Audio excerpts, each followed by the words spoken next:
وہ نبی کہلاتے ہیں، اور وہ انسان کو آ کے تفصیل بتاتے ہیں۔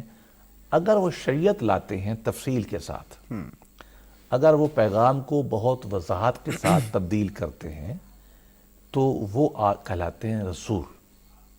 وہ ایک باقاعدہ شریعت، ایک نیا نظام لا کے آتے ہیں۔ اور بعض لوگ ایسے ہوتے ہیں، بعض میسنجرز، بعض پیغامبر جو پہلے کی ہی تائید کرتے ہیں، اس میں جو غلطیاں ہو چکی ہوتی ہیں اس کو ریفارمز کرتے ہیں، اس میں جو تحریفات لوگوں نے کی ہوتی ہیں ان کو ٹھیک کرتے ہیں، اور جو لوگوں نے عمل میں اس سے دوری اختیار کی ہوتی ہے اس کی طرف انذار کرتے ہیں، تبلیغ کرتے ہیں، بشارت دیتے ہیں اور ان کو ڈراتے ہیں، لیکن نیا کوئی مستقل نظام نہیں لاتے، ان کو ہم نبی کہتے ہیں۔ تو نبی اور رسول میں یہ فرق ہو جاتا ہے، یہ دونوں بنیادی طور پر ایک ہی ہیں، ذات کے پیغمبر ہیں، انسان کو زندگی گزارنے کا ہدایت دینے کے لیے آتے ہیں۔ نبی اور رسول کا فرق ایک اور ٹیکنیکل بھی بحث رکھتا ہوں، آگے چل کے انشاءاللہ اس کو ایکسپلور کریں گے۔ فی الحال میں تصور بنیادی اسی کی مرتکز رکھنا چاہتا ہوں اس بات کو۔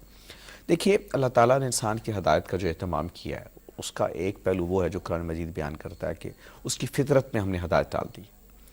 ایک عہد الست کا بھی وہ ذکر کرتا ہے کہ ہم نے انسان کی ارواح کو پہلے جمع کیا اور ان سے ایک عہد لیا، الستو بربکم، کیا میں تمہارا رب نہیں ہوں؟ قالوا بلا شاہدنا، سب نے کہا کہ ہاں آپ ہمارے رب ہیں اور ہم اس کی شہادت دیتے ہیں۔ قرآن کہتا ہے کہ ہم نے ان کو پہلے سے یہ بتا دیا، روحیں جانتی ہیں، انہوں نے خود گواہی دی تھی کہ وہ اللہ کے بندے ہیں اور خدا کے ماننے والے ہیں۔ دوسری طرف وہ کہتا ہے کہ آپ کی فطرت میں انسان کی ہم نے الہام کر دیا ہے فسق و فجور کو۔ تیسری طرف وہ پیغمبر بھیجتا ہے جن کا آپ نے ذکر کیا کہ جو ہدایت لے کے آتے ہیں۔ عہد الست، فطرت کی رہنمائی اور پیغمبر کی ہدایت، ان تینوں میں باہمی تعلق کیا ہے؟ قرآن کا جو نقطہ نظر ہے وہ یہ ہے کہ ہم نے انسان سے پہلے دن اپنی ذات کا تعارف کرایا، اور ہم نے ان سے کہا کہ آپ نے مجھے پہچانا؟ سب نے فرمایا کہ جی ہم نے آپ کو پہچان لیا۔ یہ وہ سوال ہے جس کو قرآن پاک نے کہتا ہے، سوال کو جب تعارف کروا لیا اپنی ذات کا، شعور کا، الست بربکم، کیا میں تمہارا خدا نہیں ہوں؟ سوال اٹھایا، کوسچن مارک۔ اب چونکہ وہ خدا کی ذات سے متعارف ہو چکی تھی انسانی ارواح، تو ان کا ایک ہی جواب بنتا تھا کہ قالوا بلا، یس یس یس، ہاں ہاں، ہم نے آپ کو اپنا رب مان لیا۔ یہ عمل تمثیلی ہے یا عملی ہے؟ یہ انسان کی تخلیق سے پہلے کا عمل ہے، یعنی اس جسم کے ساتھ وہ جو اس کا ظہور ہوا زمین پر، اس سے پہلے کا ہے، میری پیدائش سے پہلے کا عمل ہے۔ یہ میری روح کس شکل میں تھی، کیا تھی، یہ ایک فلسفیانہ عالمانہ بحث ہے، ہم اس پہ نہیں جانا چاہتے، نہ جانا چاہیے، لیکن یہ عمل میری تخلیق سے پہلے کا عمل ہے۔ میں اس کو کہوں گا کہ یہ غیر وجودی روحانی عمل ہے، یہ ایک میٹافیزیکل اسپرچول عمل ہے، اس کا وجود سے تعلق نہیں ہے۔ لیکن روحانی وجود سے تو ہے نا۔ جی، میں اس کا اگلا پہلو میں لاتا ہوں جو میں جوڑنا چاہتا ہوں۔ لیکن جب انسان کی فزیکل تشکیل کی گئی، مجھے پیدا کیا گیا، مادے اور روح کو جمع کیا گیا، میرا سٹرکچر بنایا گیا، بلڈنگ کا جیسے آرکیٹیکچر ہوتا ہے، نقشہ وہ بنایا جاتا ہے۔ اب اس کے اندر جدید اصطلاح میں سمجھانا آسان ہے، کمپیوٹر میں دو چیزیں ہوتی ہیں، ایک سافٹ ویئر ہوتا ہے، ایک ہارڈ ویئر ہوتا ہے۔ ہارڈ ویئر تو وہ مشین ہے، سافٹ ویئر وہ اس کا جس سے چلتا ہے وہ ایک عجیب سی چیز ہوتی ہے، پتہ نہیں کیا ہوتی ہے وہ۔ انسان کے اندر بھی ایسا ہی ہے، بلڈنگ میں بھی ایسا ہی ہوتا ہے۔ مثلا بلڈنگ میں جب بلڈنگ بناتے ہیں، اینٹ سریا لکڑی لگاتے ہیں، لیکن اس میں روشنی بھی اندر ہوتی ہے، روشنی کا عمل ہوا ہوتا ہے نا، اس کے بغیر تو وہ خشکی بھی نہیں ہوتی، نظر تو نہیں آ رہی۔ ہوا نے اپنا ایک عمل کیا ہوتا ہے اس پوری کنسٹرکشن میں، وہ بھی تو نظر نہیں آ رہی، حصہ تو ہے نا اس کا۔ صحیح۔ ایسے ہی جب انسان کا مادی وجود آتا ہے، اس کے اندر روحانی وجود شامل ہوتا ہے۔ اس روحانی وجود میں وہ الست کا کہ میں نے تمہیں مانا، اس کا پورا شعور ہوتا ہے، ایک وہ اس کا سافٹ ویئر کا حصہ ہے، ہارڈ ویئر کا حصہ نہیں ہے، اس کی سافٹ ویئر کا وہ حصہ ہے۔ اس کا ایک جو کولیکٹیو کانشسنس اس کو دی جاتی ہے انسان کو، اس کے اندر وہ چھپی ہوئی ہے۔ اسی الست کا اگلا پہلو جو ہے وہ ہے کہ انسان کو عمومی طور پر چونکہ ایک سوشل اینیمل کے طور پہ رہنا ہے، ایک سماج بنا کے رہنا ہے، تو اس کی ساخت میں، اس کی نفسی ساخت میں، اس کی سائیکی میں ایک پروگرامنگ ہوتی ہے پہلے سے، سافٹ ویئر جسے کہہ سکتے ہیں. اس کے اندر یہ بات شامل ہے خدا کی ذات کا شعور الست بربکم والا، اور اس سے اگلا شعور اچھائی اور برائی کا. اس کے بارے میں قرآن پاک نے کہا کہ فَأَلْهَمَهَا فُجُورَهَا وَتَقْوَاهَا، ہم نے آپ کو الہام کر دیا اچھائی بھی، ہم نے آپ کو الہام کر دی برائی بھی. ایک اور بات بھی کہی، وَهَدَيْنَاهُ النَّجْدَيْنِ، ہم نے آپ کو دونوں راستے دکھا دیے. تو گویا کہ جب میرا مادی وجود بنا تو جو اس کا سافٹ ویئر پارٹ تھا، جو اس کا نفسی شخصیت تھی میری، اس میں الست بربکم کا اظہار، اور اس کے ساتھ اس کی جو ایک تعبیر نکلنی تھی اخلاقی، اچھائی برائی کی تمیز کی، یہ دونوں ڈال دی گئی. صحیح. یہ میرے سافٹ ویئر میں ڈال دی گئی. اب اگلا مرحلہ ہے کہ میرا فزیکل ساخت پیدا ہو گئی. اب اس ساخت پہ سماج نے اثر بھی کرنا ہے، میری تعلیم نے بھی کرنا ہے، میرے والدین کے مذہب نے بھی کرنا ہے. تو یہاں ہمیں مذہب نے بتایا کہ انسان کو ہم فطرت پہ پیدا کرتے ہیں، وہ بعد میں اپنے ماحول سے وہ یہودی اور نصرانی ہو جاتا. تو گویا کہ اس کا گنجائش رکھ دیا گیا کہ یہ چیزیں بھی آپ کو افیکٹ کریں گی، اثر. اب اس کے بعد آئیں ان کا لنک کیا ہے. یہ تین چیزیں میری خیال میں انسان کو، ایک تو مادی شخصیت نہیں ہے، انسان کی مادی کے ساتھ روحانی شخصیت بھی ہے. میں روحانی سے نفسی مراد بھی لیتا ہوں. روحانی میں عمومی میں چیزوں میں لیتا ہوں انسان کی جو سائیکک کانشسنس ہے، جو سائیکک ڈسپوزیشن ہے اس کی، جو آپ دیکھتے ہیں نا ایک آدمی میں غصہ ہے، دوسرے میں کم ہے، ایک نرم دل ہے، ایک کنجوس ہے، رحم، شکر، مختلف لوگوں میں مختلف ہے نا. کئی جذبے ہیں جو اس میں. ایک باپ کے دو بیٹے ایک ہی سکول کے پڑھے ہوئے کہ زمین و آسمان میں فرق، نفسیاتی ساخت مختلف ہے. مختلف ہے. تو یہ چیز کے ساتھ جو مادی وجود ملا، تو اس کے اندر وہ ایک انٹرنسک ربط رکھ دیا گیا. سافٹ ویئر اس کا موجود ہے جو اس کے ہارڈ ویئر کو بھی کنٹرول کرنا چاہتا ہے. اس لیے ابن طفیل کا حی ابن یزکان لے لیں، یوٹوپیا کتاب لے لیں، سارے لوگ اگر ان کو فطرت الہی کی نبوی شکل نہ ملے، الہامی ہدایت نبوت کی شکل میں، پیغمبر کی شکل میں نہ بھی ملے، تو جو بنیادی اخلاقی کے سچ بولنا ہے، انسان کو قتل نہیں فطرت کرنا، میں موجود ہے. ہاں اچھا کوئی بڑی چیز ہے جس نے مجھے بنایا ہے، یہ شعور انسان کے اندر پایا جاتا ہے. اب نبی کیا کرتے ہیں؟ وہ تیسرا ایلیمنٹ کیا ایڈ کرتا ہے؟ وہ ایلیمنٹ اس شعور کو زندہ کرتا ہے، کنڈی کھٹکھٹاتا ہے.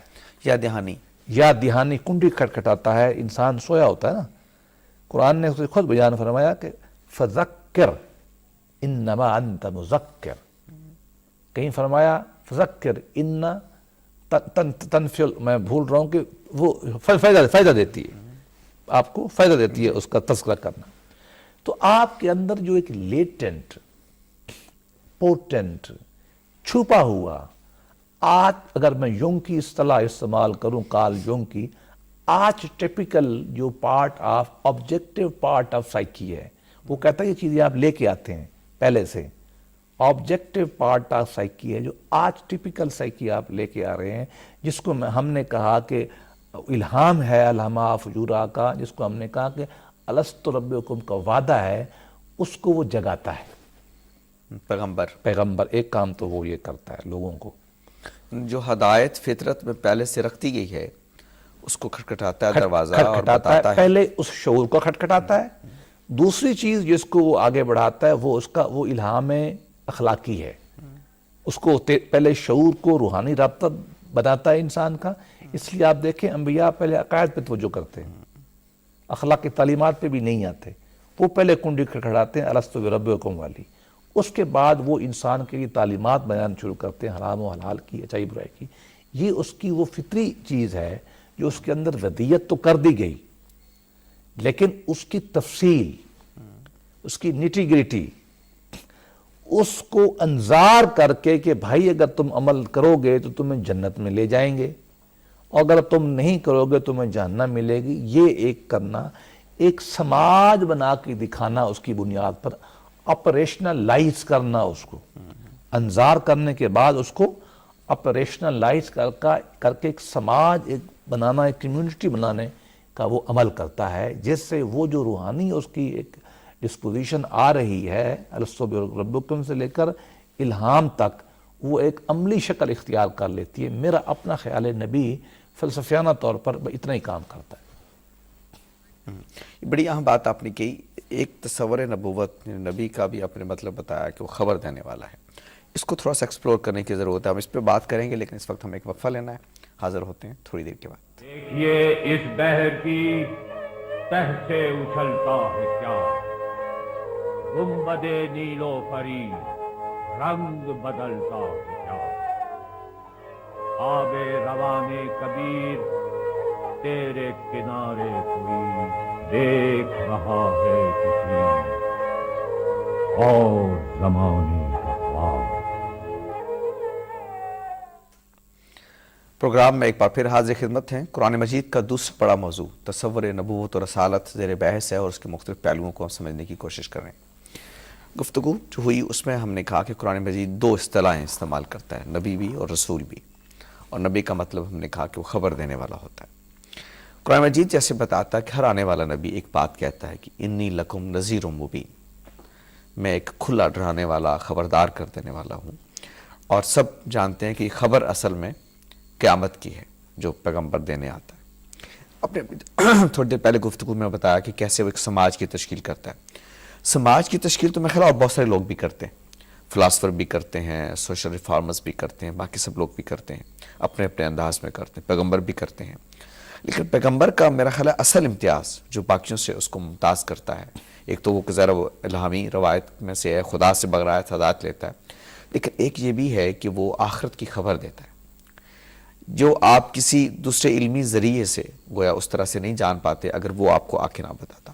تو یہ جو پہلو ہے نبوت کا، امتیاز ہے بطور خاص، میں چاہتا ہوں کہ اس کو ذرا نمایاں کیجئے کہ وہ ایک مخبر ہے، ایک مخبر صادق ہے، ایک سب سے بڑے واقعے کے جو ہماری زندگی میں پیش آنے والا ہے اس کی خبر دینے والا ہے۔ دیکھیے اس کے کئی پہلو ہیں۔ ریفارمر کا کبھی یہ کلیم نہیں ہوتا کہ میں کسی کی طرف سے آیا ہوں، اس کا کلیم یہ ہوتا ہے کہ یہ بات میری سمجھ میں آئی ہے، میں اس کو صحیح سمجھتا ہوں، میں آپ کو بیان کر رہا ہوں۔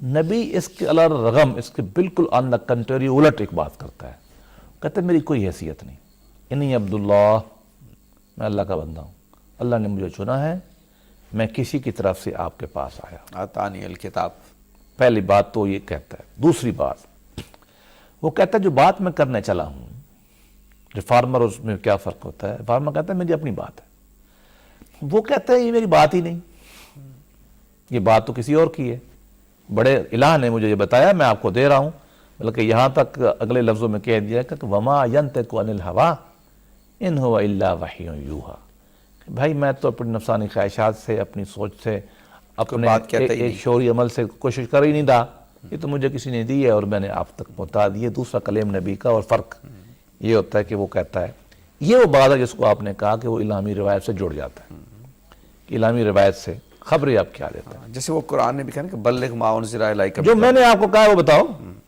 اور بلکہ قرآن پاک نے جب تنقید فرمائی موجودہ عیسائیت پہ تو یہ کہا، اور بھائی کیا بات کرتے ہو، آپ کو تو عیسیٰ علیہ السلام نے یہ کہا ہی نہیں تھا، یہ کہا نا کہ عیسیٰ علیہ السلام تو کہہ ہی نہیں سکتا، وہ تو نبی ہے، نبی نے اپنی طرف تھوڑی لوگوں کو بلانا ہے۔ یہ قرآن میں سے پوری بحث ہے کہ بھائی عیسیٰ علیہ السلام کو جو تم اللہ کا بیٹا بنایا بیٹھے ہو، اس کو تم پوجنا چاہتے ہو، یہ ممکن کیسے ہے؟ وہ تو کسی کا بھیجا ہوا فستادہ ہے، وہ کسی کا ایک پیغامبر ہے، ایک پیغام لے کے آنے والا ہے، وہ تو کہہ ہی نہیں سکتا، تو آپ کیا ایک کہانیاں بناتے ہو؟ یہ قرآن نے کہا ہے، تو وہ حد سے بڑھ نہیں سکتا، خبریں کیا دیتا ہے؟ دیکھیے سب سے پہلی خبر تو وہ یہی دیتا ہے کہ میں نبی کسی اور کا ہوں، وہ بہت بڑی ذات ہے، تمہاری خالق ہے، مالک ہے، عبادت کے لائق ہے، اور وہ معبود ہے، اور وہ معبود ہے، اس کو تمہیں ماننا پڑے گا، اور جو کچھ اس نے تمہیں ہدایت دی ہے میں لایا ہوں، اب تمہیں یہ یہاں ہدایت ماننی پڑے گی۔ تیسری بات وہ کیا کہتا ہے، جو نہیں مانو گے تو پھر کیا ہوگا، انا للہ و انا الیہ راجعون، جانا وہی ہے۔ اس نے ایک بندوبست کر رکھا ہے، ایک واقعے کا، یوم عظیم کا، یوم الدین کا، جو بھی آپ نام دے لیں، وہاں وہ کھڑا کرے گا سب کو، مجھے بھی کھڑا کرے گا اور آپ کو بھی کھڑا کرے گا، مجھ سے بھی پوچھے گا، میں نے بھی شہادت دینی ہے، آپ نے اپنے اعمال کا حساب دینا ہے۔ تو لہٰذا یہ جتنا ایک زمانہ ہے، اس کو آپ اٹانومس ایم لیس انٹیٹی نہ سمجھیں، یہ خبر دیتا نبی۔ وہ یہ کہتا ہے کہ کیا تم سمجھتے ہو کہ ہم نے یہ کائنات کو بے مقصد پیدا کر دیا ہے؟ ابس کا لفظ ہم نے استعمال کیا، ایم، نو، یہ کام نہیں ہے، آپ مقصد ہے، پرپسفل آپ کی لائف ہے، وما خلقت ھذا باطلا، باطلا، جو لوگ اس نتیجے پہ پہنچتے ہیں، ربنا ما خلقت ھذا ھذا باطلا۔ باطلا۔ جو بھی شعور الہی رکھتے ہیں وہ یہ کہتے ہیں، اے مولا آپ نے یہ چیز ابس پیدا نہیں کی، یہ پرپسفل ہے۔ فلسفی یہ نہیں کہتے، ریفارمر یہ نہیں کہتے، ریفارمر کہتے ہیں کہ یہاں آپ کو اچھا گزارنے کا یہ ایک طریقہ ہے۔ نبی اور بات کرتا ہے، نبی کہتا ہے کہ پرپز ہے آپ کا، آپ پہ لازم ہے کسی اور کی طرف سے، چونکہ آپ کا پرپز ہے۔ بعد میں ہم آپ سے پوچھیں گے کہ آپ کو جو ہم نے پرپز دیا تھا اور نبی کو بھیج کے اس کی تشکیل ہم نے کی تھی، سمجھایا تھا، تعبیر کی تھی، تشریح کی تھی، تفسیر کی تھی ہم نے حدیث کی روشنی میں، کی روشنی میں، اے ہمیں حساب دو، تو اگلی وہ خبر یہ دیتا ہے کہ مقصد بے مقصد نہیں ہے، اس کے ہاں تمہیں کھڑا ہونا ہے، اور اس نے ایک نظام بنایا ہوا ہے تمہارے اعمال کو ریکارڈ کرنے کا، فرشتوں کا یا جو بھی ہے، آج کل تو اور بھی بڑی سائنسی تعبیریں آ گئی ہیں، اس کی موجودگی میں ہمیں تمہیں سب سے بڑے دن کی وہ ڈراتا ہے، سب سے بڑے دن کا وہ انذار کرتا ہے کہ لوگوں یہ زمین ہم توڑ دیں گے، آسمان ہم توڑ دیں گے، یہ پہاڑ روئی کی گالوں کی طرح یہ اڑتے پھریں گے، تمہارے ماں باپ کا ہوش نہیں ہوگا، مائیں بچوں کو بھول جائیں گی، بچے جو ہیں ماؤں کو بھول جائیں گے، آپ کو اتنی افراتفری میں، اپوکلپسی جسے کہتے ہیں ماڈرن زبان میں، ہم ایسے حالات میں تمہیں لے جائیں گے، پھر ہم تم کے کھڑا کر کے تم سے حساب لیں گے۔ یہ خبر سب سے بڑی دیتا ہے۔ فائدہ کیا ہوتا ہے اس خبر کا؟ یہ درمیان میں جو بات کا سمجھاک پہ عمل پہ کرانا نا، انسان کو منفی جذبات سے ہٹا کے مثبت بات پہ رہنا، فجور سے ہٹا کے تقوی پہ کھڑا کرنا، لالچ ختم کر کے اس کو زکوٰۃ، خراج، صدقات پہ لانا، یہ عمل وہ آسان کرتا ہے اس کی روشنی میں۔ تو گویا کہ نبی کی جو خبر ہے مختصراً، وہ اللہ کی ذات سے شروع ہوتی ہے، اپنی ذات کے دعوے سے شروع ہوتی ہے، زندگی کو بامقصد بنا کے اس کی ہدایت دینے کی وہ خبر دیتا ہے، اور اس کے بعد وہ خبر دیتا ہے کہ تمہیں ایک دن کھڑا کر دیا جائے گا، مجھے بھی پوچھا جائے گا آپ کے بارے میں، اور آپ سے بھی پوچھا جائے گا کہ زندگی میں مقصد فل آپ نے گزاری ہے یا نہیں کرائے۔ تو اس معنی میں نبی جو ہے ایک کمپریہنسو سیریز آف نیوز لاتا ہے، اخبار کا ایک لمبا سلسلہ ہے خبر کا جو آپ تک وہ پہنچاتا ہے۔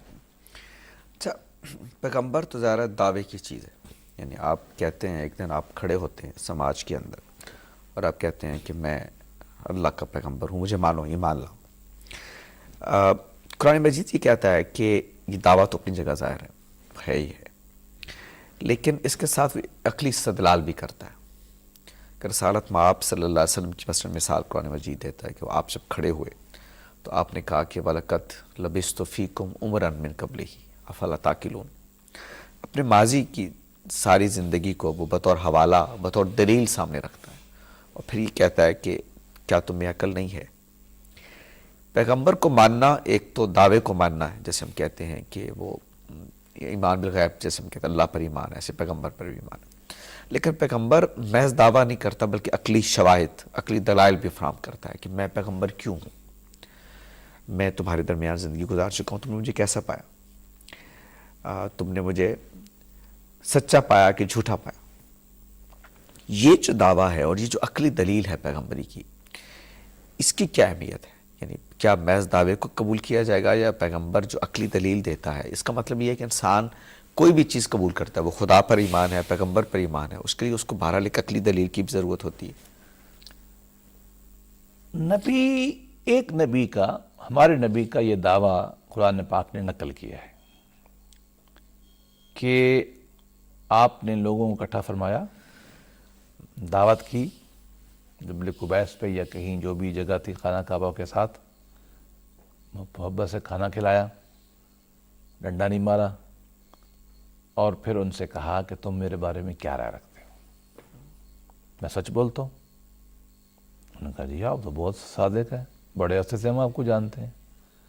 آپ نے فرمایا کہ میں مالی بددیانتی تو کرتا ہوں؟ انہوں نے کہا بھائی نہیں لا حول ولا، آپ تو امین ہیں، ہماری امانتیں آپ کے پاس ہوتی ہیں، ہم تو آپ کے بارے میں جانتے ہیں۔ قرآن نے بھی اس کو بیان کیا، میں حل وجدتمونی صادقا او کاذبا۔ وہی اس طرف میں جا رہا ہوں۔ وہ تو قرآن تو چلو ایک دعوت ہو گئی نا، ایک کلیم ہو گیا نا، نبی اپنا تعارف جو کرا رہا ہے اس محفل میں، سب سے پہلی محفل میں جب انہوں نے کہہ دیا کہ نہیں آپ صادق بھی ہیں امین بھی ہے، تو پھر آپ نے کہا اچھا اگر میں تمہیں یہ کہوں کہ اس پہاڑی کے اوپر دشمن ہے پیچھے آنے والا ہے تو آپ مانو گے؟ انہوں نے بالکل مانیں گے، تو وہ سچ بولتے ہیں۔ اب اس کے بعد جب ایک بات طے ہو جائے کہ ایک آدمی زندگی میں سچ ہی بولتا ہے، 100 سچ بولے یا 99 سچ بولے، تو جب 100واں بولے گا تو زیادہ اتھینٹک ہوگی، اغلب گمان اغلب ہو جاتا ہے انسانی مزاج کے لیول پر کہ یار یہ ٹھیک ہوگی۔ جب گواہ کے بارے میں ہم طے کر لیتے ہیں تزکیۃ شہود پہ، قسم اٹھوا لیتے ہیں اس سے، اور دونوں وکیل مطمئن ہو جاتے ہیں ہاں اس کے اوپر کوئی کریکٹر کا بڑا الزام نہیں ہے، ٹھیک، تو پھر ہم اس کی گواہی مانتے ہیں نا، صحیح حتیٰ کہ اس کی گواہی کی بنیاد کے اوپر ہم جان بھی لے لیتے ہیں، صحیح، جان لیتے ہیں نا بھی انسان دیتے کی، ہیں۔ لیکن ہم پہلے طے کرتے ہیں کہ یار یہ کچھ بے ایمان تو نہیں ہے، یہ قذف میں تو کہیں نہیں پھنسا ہوا، یہ جھوٹ تو نہیں بولتا وغیرہ وغیرہ، ایک پورا پروسیس کرتا ہے جج، اسلام میں بھی اور ماڈرن زمانے میں بھی ایک ہی پروسیس ہے۔ تو نبی یہ عمل دہراتا ہے انسان کی کمزوری کی وجہ سے۔ انسان کو عملی دلیلیں چاہیے نا، مجھے یا وہ ایک عقلی وجود بھی تو رکھتا ہے نا۔ وجود ایک انسان بھی تو ہے نا، ایک انسان بھی تو ہے نا۔ اب انسان کے بارے میں اگر یہ طے ہو جائے کہ یہ معاشرے کا خبیث انسان ہے، اسے کس نے بات سننی ہے؟ اگر یہ طے ہو جائے کہ معاشرے کا بہترین انسان ہے، نبی معاشرے کے بہترین انسان ہوتے ہیں، عاجزی میں، رحم میں، اخلاق میں، سخاوت میں، بہادری میں، اخلاق میں، لوگوں کو دینے میں، سچ بولنے میں، امانت میں۔ وہ ایک زندگی گزار کے آئے کھڑے ہوتے ہیں، کم و بیش 40 سال سے پہلے تو کم از کم نبی عام طور پہ نہیں اعلان ہوتا تھا نا، سوائے ایک دو نبیوں کے، باقی تو 40 سال کے بعد ہی آئے نا، وہ بھی موزانہ سی نوعیت۔ موجزانہ سے نہیں تھی۔ تو ایک نبی اپنی عمر دکھا، جب وہ اپنا گواہ کے حیثیت سے، ایک انسان کی حیثیت سے اتنا اعلیٰ اخلاق دکھا چکا ہوتا ہے تو لوگوں کو کہنا آسان ہے کہ بھائی میں اب کیوں جھوٹ بولوں گا، جب میں نے فلاں موقع پہ اپنے خلاف سچ بولا، میں نے فلاں موقع پہ مال رکھا ہوا واپس کیا۔ تو یہ وجہ انسانی کمزوری کی بنیاد پر ہے کہ انسان کی کمزوری جو ہے اس کی رعایت کے طور پر یہ بات ہے۔ دوسرا پہلو یہ ہم کہہ سکتے ہیں کہ تمام حجت انسان پہ ایک طرح سے۔ دوسری بات، بھائی جو آدمی اتنا اچھے اخلاق کا ہے نہیں، اس پر نبی مانا کیوں جائے؟ صحیح، یہ نقطہ دوسرا ہے۔ آئیڈیل نہیں ہے اگر، کیوں مانیں گے ہم اس کو؟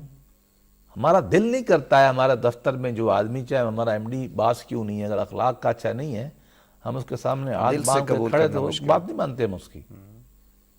ہم بات اس کی مانتے ہیں جن کے کردار پہ ہمیں یقین ہوتا ہے۔ ان اللہ والوں کے پاس لوگ جاتے ہیں جن کے کردار پہ آپ کو یقین ہوتا ہے کہ نہیں ہوتا۔ ہم اس جج سے فیصلہ کروانا چاہتے ہیں، ہم پتہ ہوتا ہے یہ پیسے بھی نہیں دیتا، کسی کا اثر بھی قبول نہیں کرتا، یہ عام سی بات ہے۔ اس انسانی رعایت کو رکھتے ہوئے وہ نبی یہ بات کہتے ہیں ان کے بارے میں، قرآن تو کہتا ہے، نبی خود کہتے ہیں، اور واقعی یہ بات ہونی بھی ایسی چاہیے۔ اور بھائی ایک آدمی کا عمل بھی میرے سامنے ٹھیک نہیں ہے اور وہ کہتا ہے کہ مجھے تم اللہ کی بات سنو، بھائی وہ کملہ ہی سنے گا نا، کوئی کملہ آدمی سنے گا اس کے بارے میں۔ البتہ آل سیڈ اینڈ ڈن، یہ بات اگر کوئی ایسا آدمی کہہ دے جس کو نبوت کی سنکشن حاصل نہ ہو اللہ کی طرف سے، اور وہ یہ بات کہہ دے، ہم اس کو جھوٹا نبی کہتے ہیں۔ یہ اکیلی دلیل کافی نہیں ہے، لیکن وہ شاید اتنا بڑا دعویٰ بھی نہیں کر سکتا، نہیں کرتا، لیکن جنہوں نے کیا تو امت نے مانا بھی نہ ان کو، مطلب کوشش تو لوگوں نے بہت کی ہے نا۔ یہ دعویٰ کرنا کہ وَلَقَدْ لَبِثْتُ فِيكُمْ عُمُرًا مِّن قَبْلِهِ، کوئی آسان بات نہیں ہے، بڑا آسان کام نہیں ہے۔ اپنا ایک سفید چادر، سفید دامن دکھانا کسی کو کہ دھبا دیکھ لینا دیکھ لو، یہ بہت بڑا کلیم ہے، یہ نبی ہی کر سکتا ہے، اور ایسے آدمی کی یہ بات ماننا آسان ہے۔ لیکن میں پھر بھی کہوں گا کہ نبوت کے دعوے کی بنیادی اصل دعویٰ ہی ہے، ٹھیک، یہ اللہ کی تفویض ہے، ایک سپورٹنگ آرگومنٹ ہے. اللہ کا چننا ہے. اللہ نے لفظ استعمال کیا استفا، مصطفیٰ کا مطلب ہے چنا ہوا. یہ چنے ہوئے لوگ ہوتے ہیں، انسانوں میں سے اٹھتے ہیں، لیکن کلیم ان کا ہوتا ہے، دعوے کی بنیاد پہ ہوتے ہیں، ان کی تشکیل کی جاتی ہے، ان کو بتایا جاتا ہے کہ آج کے بعد آپ نے یہ کام کرنا ہے، وہ کھڑے ہو جاتے ہیں اس کام کے لیے. لیکن یہ کام اسی کے ذمہ لگایا جا سکتا ہے نا جو صلاحیت رکھتا ہے. جو صلاحیت رکھتا ہے نا. میں نے مکان بنوانا ہے تو اس سے بنواؤں گا جس کے بعد ڈگری ہوگی نا. اگر میں نے کوئی اخلاقی بہت بڑا کام کرنا ہے تو میں دیانتدار منیجر رکھوں گا. اور اللہ نے بھی جن سے کام کروانا ہے تو اللہ ان کی پہ حفاظت فرماتا ہے، ان کے بچپن کی حفاظت فرماتا ہے، ان کی جوانی کی حفاظت فرماتا ہے، ان کے اخلاق کی حفاظت. تو دونوں چیزیں یہ جڑی ہوئی ہیں میری رائے میں، لیکن بنیاد پریفرنس اللہ کی تشکیل اور چننے کے عمل کو ہے. یہ اس کا سپورٹنگ آرگومنٹ. ٹھیک ہے. اچھا، کیا آپ سمجھتے ہیں کہ انسان ظاہر ہے اگرچہ قرآن مجید تو یہ کہتا ہے کہ کوئی امت ایسی نہیں گزری جس کے لیے کوئی رسول نہ بھیجا گیا، لیکن ہم بعض اوقات مشاہدہ کرتے اپنی زندگی میں بعض معاشروں میں پیغمبر سے بس لا علمی پائی جاتی، جہالت کی وجہ سے پیغمبر آیا واقف نہیں. کیا محض فطرت کی گواہی کافی ہے یا اس کے اندر وہ شعور بیدار کر دیتی ہے کہ اپنے خدا کو پہچان لے، پیغمبر کو پہچانے بغیر؟ قرآن مجید کا یہ دعویٰ ہے، ارشاد ہے لِكُلِّ قَوْمٍ ہاتھ، ہم نے ہر قوم میں ہدایت دینے والا بھیجا. میری رائے میں یہ تفریق شاید نہ ہو کہ نبی ہے یا رسول ہے، لیکن ہاد ہے، ہادی ہے، ہدایت پہنچانے والا. لیکن نون ہسٹری میں ہم بہت سارے مقامات جانتے ہیں جہاں بہت پرانے زمانے میں تو کوئی آیا ہوگا یا نہیں آیا ہوگا. مطلب ہندوستان کے بارے میں تو ہمیں شک پڑ گیا نا کہ یہ جو بڑے ہیں یہ شاید نبی ہوں گے. چین کے بارے میں، چین کے بارے میں، کنفیوشس کے بارے میں ہمیں گمان ہو سکتا ہے کہ ہیں یا نہیں ہے. گوتم بدھ کے بارے میں ہو سکتا ہے. ایسے لوگ ہر ملک رواج میں پائے جاتے ہیں، ان کے بارے میں یہ کہا جا سکتا ہے، لیکن بعض ہمارے علم میں نہیں ہے. اور بعض میں یہ ہے کہ وہ وقت گزر گیا. تو کیا وہ لوگ اپنی وہ الست کی بنیاد پر یا جو الہام ہے فجور و تقوی کا اس کی بنیاد کے اوپر، اس کے بارے میں میری رائے یہ ہے کہ اگر ان تک واضح انبیاء کی تعلیمات نہیں پہنچی یا کما حقہ نہیں پہنچی، دونوں باتیں میں کرتا ہوں، یا نہیں پہنچی یا پوری طرح جیسے اخلاق سے، کردار سے، ثبوت سے جانی چاہیے نہیں پہنچی، ان کے لیے وہ شعور کافی ہے. وہ کیا شعور ہے؟ اگر تو وہ ایک الہ کا تصور اپنے اندر پاتے ہیں کسی نہ کسی شکل میں، صحیح، تو وہ کافی ہے. اور وہ عمومی انسانی اخلاق جو ایک کسی بھی نارمل آدمی سے توقع کیا جا سکتا ہے وہ کرتے ہیں، میری رائے میں ان کے لیے یہ کافی ہے. میں اس کی ایک مثال دیتا ہوں آپ کو. سائبیریا، چلو اس کو بھی بھول جاتے ہیں، امریکہ میں چلا جائے. ہمارے نبی جب تشریف لائے اور 2200 یا کتنا مربع میل فتح ہو گیا صحابہ کے زمانے میں، اس وقت امریکہ ہمیں پتہ ہی نہیں تھا انسان کو کہ امریکہ موجود ہے. انسان کے علم میں نہیں تھا کہ نیوزی لینڈ موجود ہے، آسٹریلیا موجود، پتہ ہی نہیں تھا. نہ جانے کا راستہ تھا. جانے کا راستہ تب ہم بنائے نا کشتیاں گھوڑے، تب ہم لے جائیں نا جب ہمیں معلوم نہ ہو. اب ایک آدمی حضور کے زمانے میں وہاں رہتا ہے اور راستہ اس کو پتہ ہی نہیں ہے، حضور کو، حضور گئے نہیں ہے. آپ مجھے اگر میں کہیں کہ میں اس کو کہوں کہ وہ جہنم میں چلا جائے، میں نہیں کہوں گا. یہ بہت ہی میرے لیے بری بات ہے. میں اس سے اتنا توقع کروں گا کہ اس نے کیا یہ مانا تھا کہ کوئی قدرت ہے میری جو مجھے چلا رہی ہے، بنا رہی ہے. نام بھلے جو رکھ لے وہ اس کا، مجھے اس سے کوئی دلچسپی نہیں ہے. یا یاد نہیں بلکہ اور اس کا عمومی انسانی رویہ کیا تھا. اگر یہ دو باتیں ٹھیک ہیں تو میری رائے میں وہ جو فطری اس کا یہ عمل ہے، ہدایت جو ملی ہوئی ہے، یہ اس کے لیے کافی ہے. اس کو پریشان ہونے کی ضرورت نہیں ہے. اور اس پہ مسلمان ہمارے بہت سختی کرتے ہیں. میری سب سے گزارش یہ ہے کہ میری اس مثال پہ ٹھنڈے دل سے غور کریں کہ واشنگٹن نیو یارک کا اس زمانے کا رہنے والا ریڈ انڈین جو حضور کے زمانے میں علم میں بھی نہیں تھا کہ وہ علاقہ موجود ہے، اور وہ اچھی زندگی گزار رہا ہے، چیریٹی کر رہا ہے، لوگوں کی خدمت کر رہا ہے، یتیم مسکین کا خیال کر رہا ہے، اپنا ایک خدا وہ مانتا ہے، اس کو میں کس طرح کہوں گا کہ وہ جہنم میں جلے گا؟ یہ فیصلہ تو اللہ تعالیٰ پر اللہ کو کرنے دیں اور اس کے بارے میں اچھا گمان رکھیں. بہت شکریہ ارشد اللہ صاحب. آج کے پروگرام کا وقت ختم ہو رہا ہے. ہم نے سمجھنے کی کوشش کی کہ قرآن مجید نے جو تصور نبوت اور رسالت دیا وہ کیا ہے. ظاہر ہے یہ ایک بہت سادہ سی بات نہیں ہے, ایک بڑی حقیقت ہے اور اس کے بہت سارے پہلو ہیں. انشاءاللہ اس سلسلہ گفتگو کو امید تو یہی ہے کہ کئی پروگراموں تک محیط ہوگا. آج کے پروگرام کا وقت ختم ہو رہا ہے. میں آپ سے اجازت چاہتا ہوں. اللہ حافظ.